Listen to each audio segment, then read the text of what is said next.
Good morning, afternoon and evening, my crazies. My name's Angela, I'm the crazy poppy lady, and welcome to today's Whips and Bits and Chat. Come on, let's go and see what I got for you today.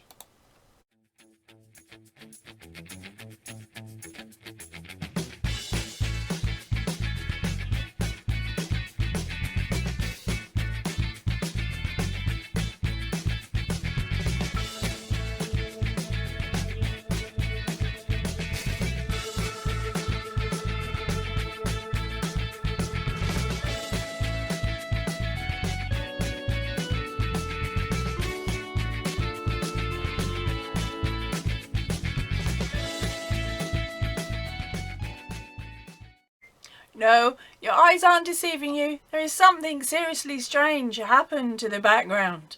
I will tell you about that later. Yeah, it's a bit of a fun and a giggly game. Giggly game? Giggly story.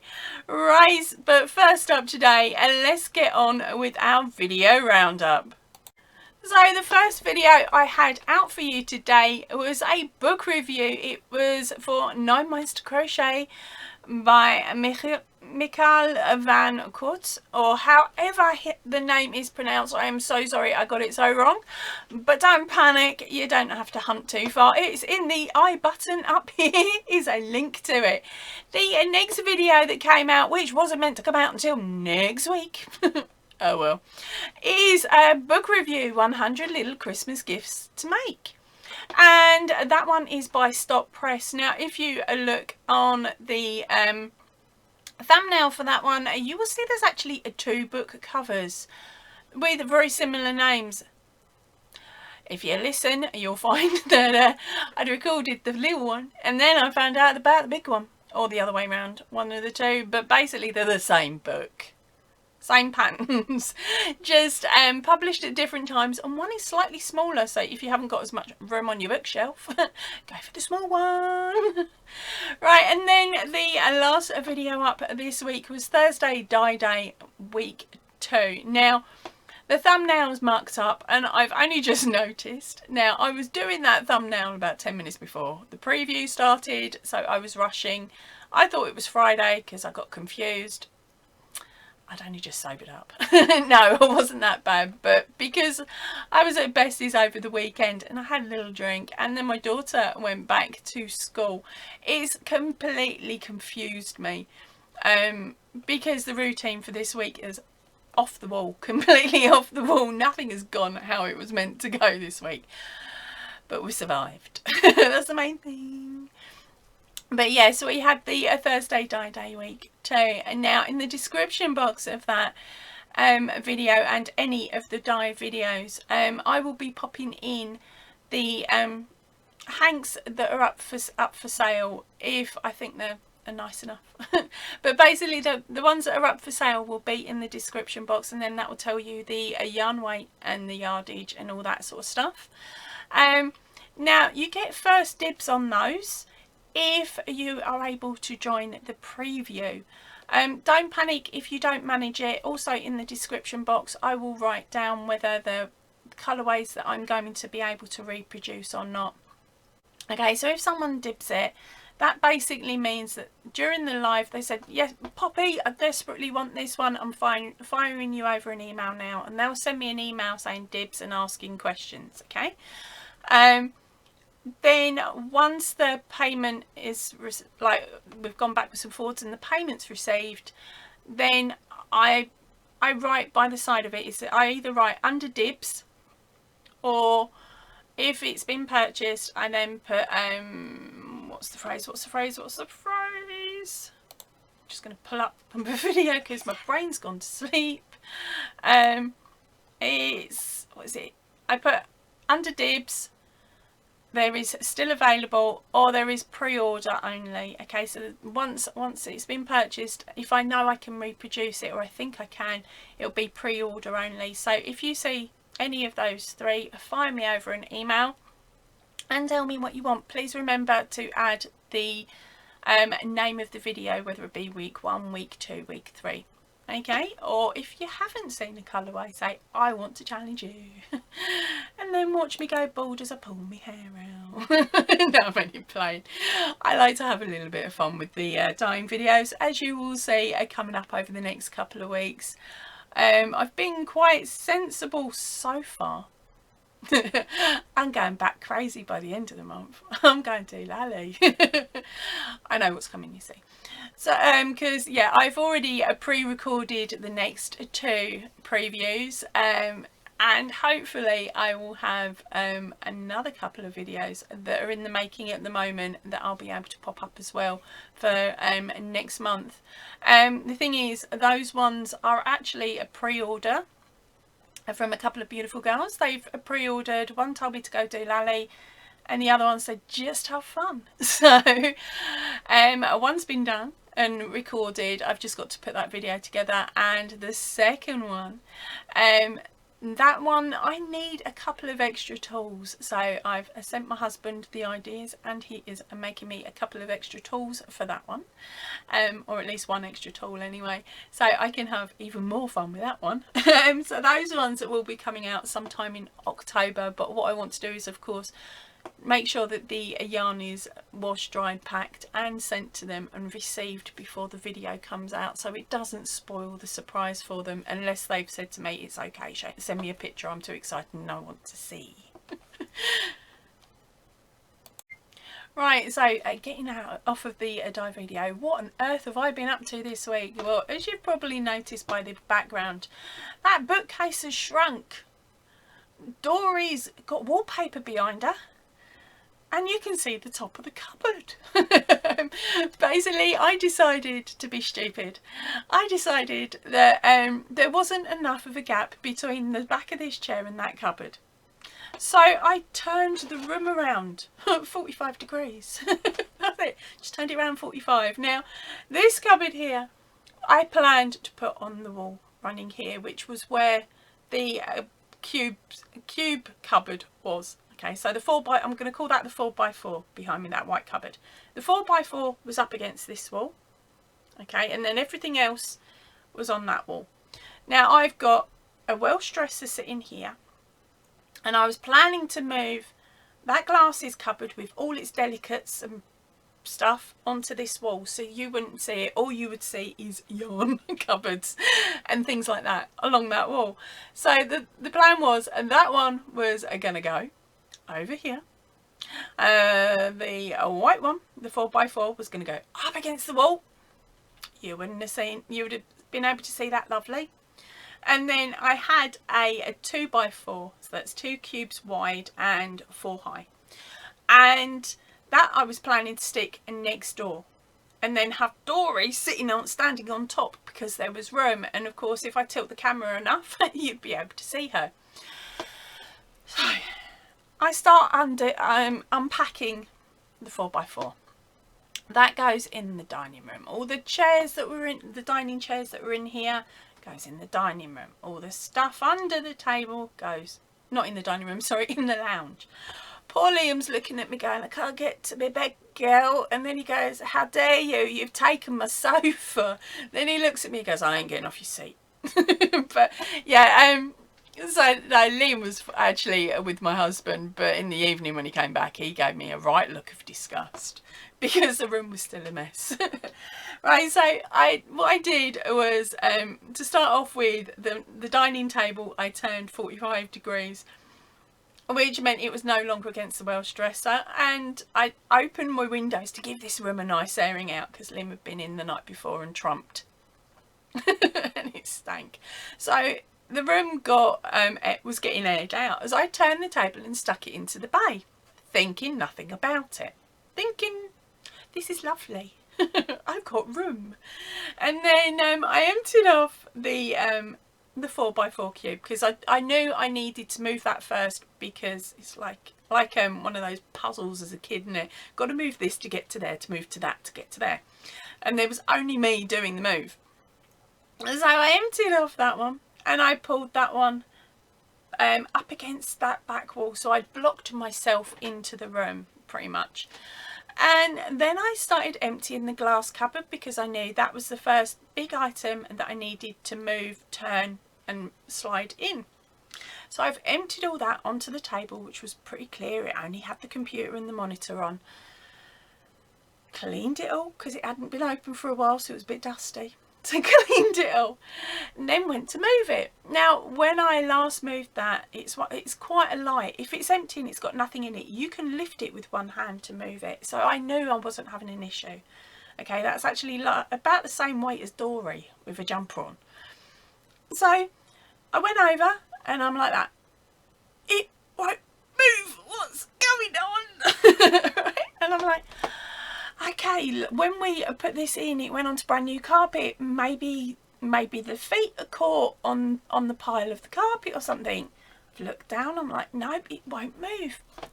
And I'm standing there, and by this point I'm a bit tired and I'm a bit dopey, and I decided I needed to look on top of the cupboard, because I'd said when we moved it in, oh darling, we need to fix that to the wall, and hubby had said, yeah, I'll get to it. Turns out he had. I jumped and all of a sudden I've seen a bracket where it's a couple of brackets, and it's actually been fitted and screwed into the wall. So all the stuff on the table went back into the cupboard, and I swore and I cursed and can't believe husband actually did what was asked of him. You ask him to do a job, it normally takes them 4 to 6 years. We've been here 3.5, nearly 4 years. I wasn't expecting it. So yeah, so that cupboard had to stay put. And because that's staying put, of course, there wasn't going to be the room to put the 2x4 cube set next to the one that's already in view. As I stood back and I'm like, right, what can I do? What can I do? I'm halfway through. I can't stop now. Just got to do it. So I put the 4x4 into its spot and went, that'll do. I can now reach 2 plugs.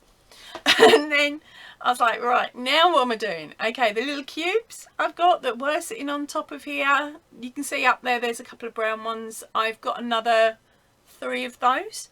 They used to sit along the top, and that's where I used to stack everything, because you lot wouldn't see it and it looked neat and tidy unless you looked above there, and then it didn't. So I put a couple of those down by the side and then stuck Dory on top to sit there for a few moments while I was running backwards and forwards, because I was going to put Dory above my head, but then once I sat on my computer chair later on in the day, I realised that you wouldn't be able to see everything that Dory was wearing. Although there is enough room to do it, I would end up being like here, saying hello, and all you'd see is the back of the cabinet. So I was like, no, Dory's going to be staying where she is now, thankfully. She's not in the way or anything, so that's pretty good. And my 2x4 has come down and is down the side here. The bottom of it's filled up with Aldi yarn, because of course it's yarn from yarn that I can't get certificates for, so it would only be for me. Or family and friends. So that's under the table in the bottom 2 cubes.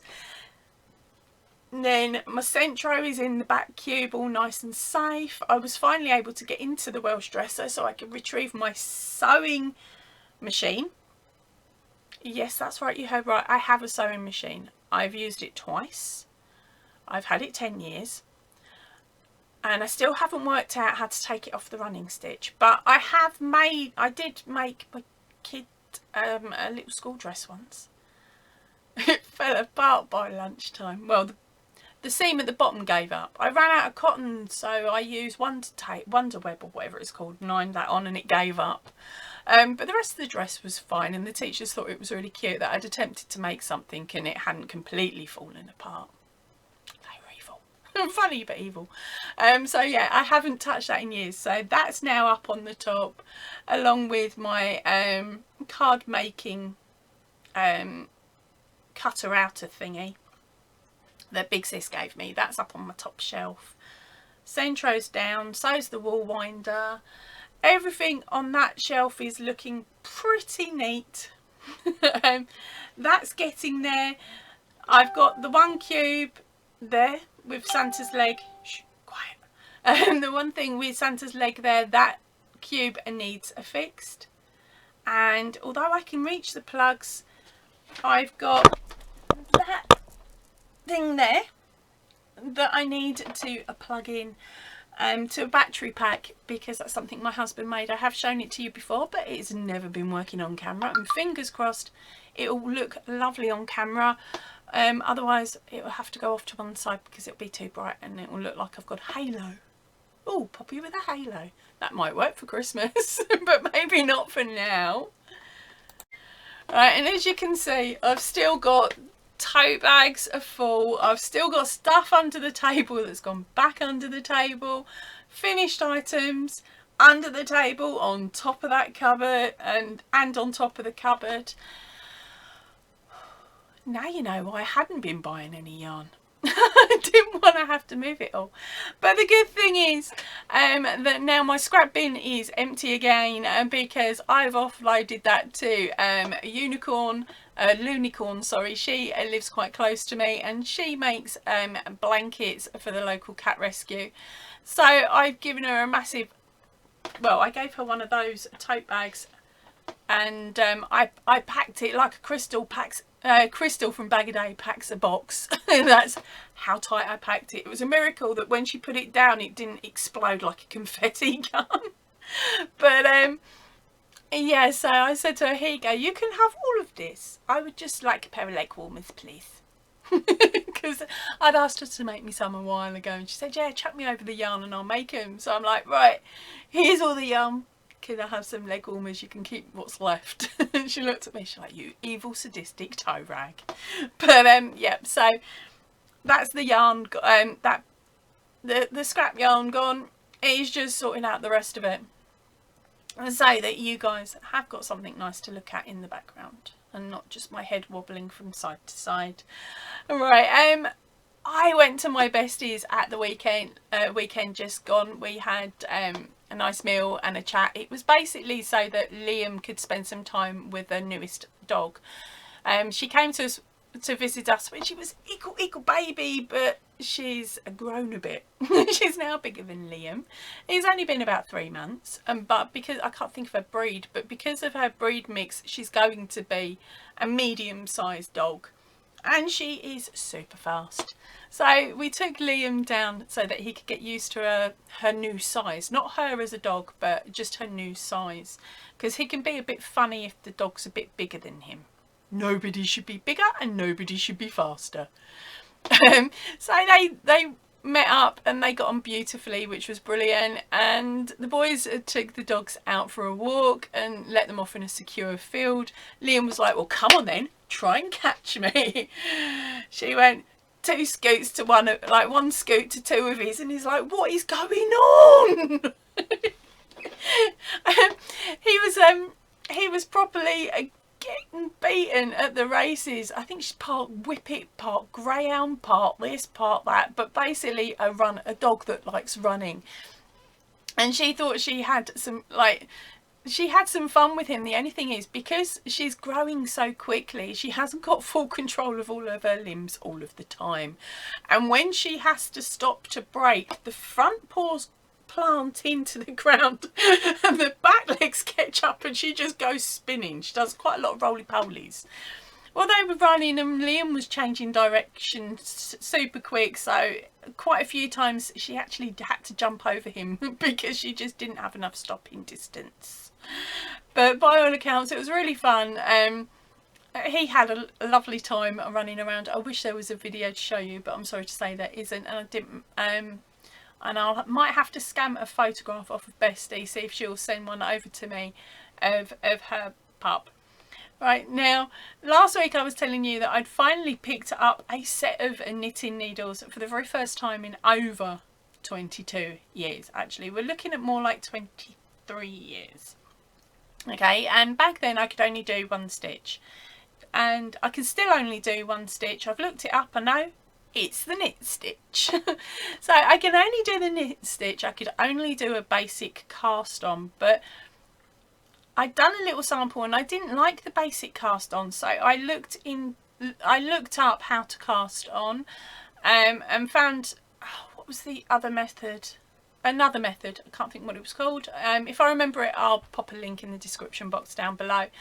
But I tried this other method and I found that a lot easier to do once I got into it. So last week I showed you the knitting needles that I had and how much I'd done. I'd taken the marker off stupidly. But I'd cast on 100 because I thought that was how many I would need to make a triangle, because I'm attempting to make what some of the girls over in America call a do-rag. I think I probably pronounced that completely wrong. I'd call it headscarf. But yeah, I thought, you know what, I will try and make one of those. So I'd cast on this 100 stitches, and every other row you have to decrease. But I thought, well, I want to be able to tie it, so I'll do this 100 and I'll do a few rows. I think I did 4 rows before I start doing my decreases. And that's what I'd shown you I'd done last week. And then I jumped in the car the next day and grabbed the knitting, because I thought, I wonder if I can knit under stress of breaking and everything else. I won't be knitting in the car again. I think that's a bit too dangerous. But sorry, I wasn't driving or anything. So where I showed you up to about there. Yeah, there we go, up to about there. Now, oh, this bit here. I jumped in the car and I was like, oh, I'm on my first row decrease. I hadn't looked up how to decrease, so I guessed. I thought, well, if it works for crochet, it's gonna have to work for knitting, isn't it? So the first stitch I stitched.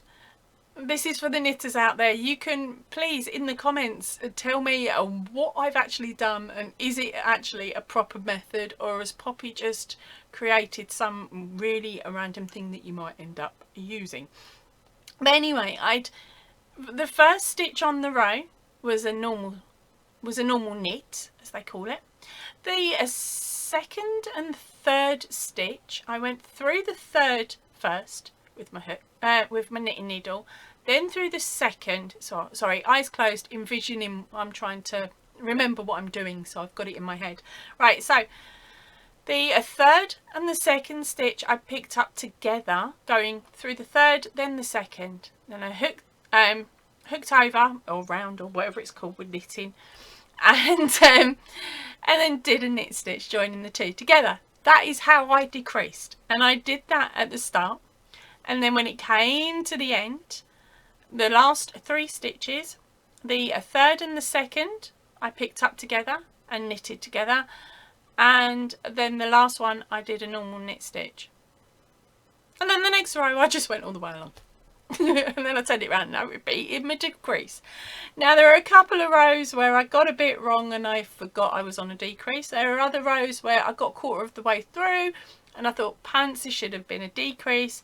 So I picked up the stitches again and then dropped them. So I went back to the start. Oh, that is a pig. I tell you what, ripping out with crochet is so much easier. I'll just put it like that. So much easier, and it ain't as fiddly, even with that tatty yarn that likes to tie itself in knots. But yeah, so the first section of this is a little bit iffy. Remember, and as I said, it's my first go. This is for me. Let me see if I can find. Yeah, I can clearly see it. Whether you can or not, I don't know. But that row there, you see the gap. I know why I've got that. That's where I picked up the stitch wrong. And there's another bit a bit further in on that row. It's just where I've picked up the stitch the wrong way around, but when I've knitted it, I've just carried on knitting, doing the knit stitch as I'd learnt. So I've got a couple of those areas. There's another one there where I've mucked it up. Another one on that corner. It's the same row. But as far as I'm concerned, I don't, for a first go, it ain't bad. But I really liked the way that the decrease worked. If you look there, I don't know, is it going to pull it out if I get my head out of shot? Yeah, there we go. It's given a really solid edge to it. Really solid edge. There we go. Camera. You can actually see it better on the bottom. I'll show you again in a moment. So I ended up using 2.5 of my 20-gram hanks. Now it's just the Aldi stuff and the Aldi dye yarn that I did. And so here's my triangle. Looks like a dodgy pair of knickers. It really looks like a dodgy back part of a pair of knickers. But yeah, so there is my triangle. As I said, I marked up a couple of rows. I think I might not have decreased on a couple. So then there are a lot of mistakes in here, but for a first go, it's not too bad. Now, as I said, I cast on 100. I thought that would be enough. But I think because of the weight of yarn I'm using and the size of the needles I was using, I should have probably cast on 150. Because it does go round my head, but there's not enough so that you can tie it together. So instead I put button on, and before I sewed in the end, I made a loop. So now it does look really cool as a bandana on Liam. I put it on him last night and he looked at me and he went, "You evil sadistic toad," and promptly laid down, hid it and refused to get up to take a proper picture. So I have got a photo, but it's not the best. He played dead. He refused. So I'm going to try and get him in the daylight with this on so that I can pop a proper image up for you in a few moments. I'll pretty much do it now.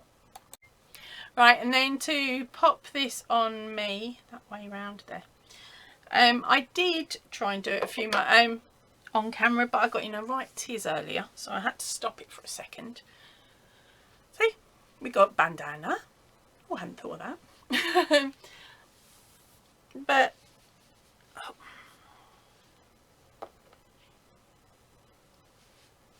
there we go. Yes, as I said, look, it is a little short. I don't know if you're seeing that at all. I will find out when I see it later.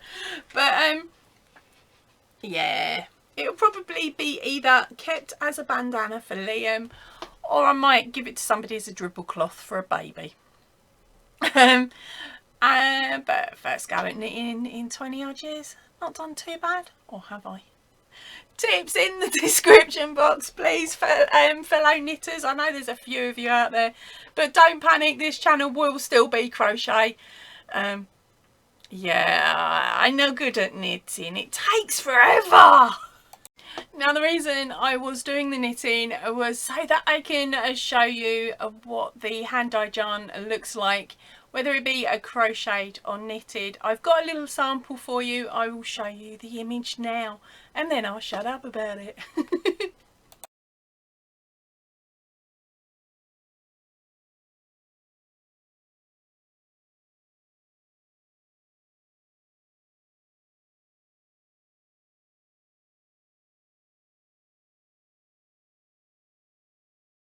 Now for the best bit of this whole video, it is your photos. Now the photos I received today, and this week are from our cheeky Sabrina Melager. Now she has created the Cheeky Monkey poncho and hat set, which are both available over on my Ravelry shop as written patterns only. There is a link up here to the Ravelry shop if I've got the room. If not, it will of course be in the description box down below. So come on, let's have a look at her photos. And she's also sent me a photograph of the wall that she used as well, so I'll pop that one in first so that you can have a look and grab the extra details. Oh, this thing's sliding, it's doing my doing my name.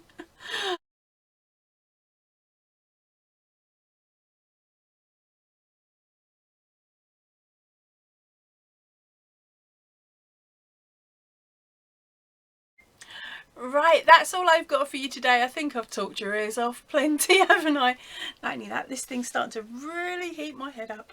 Ah, tied the button to my hair. It'll come off later. I'm going to head off now. I will see you all really, really soon. So if you can, please remember to stay chilled, stay happy, and keep crafting. Goodbye, everybody.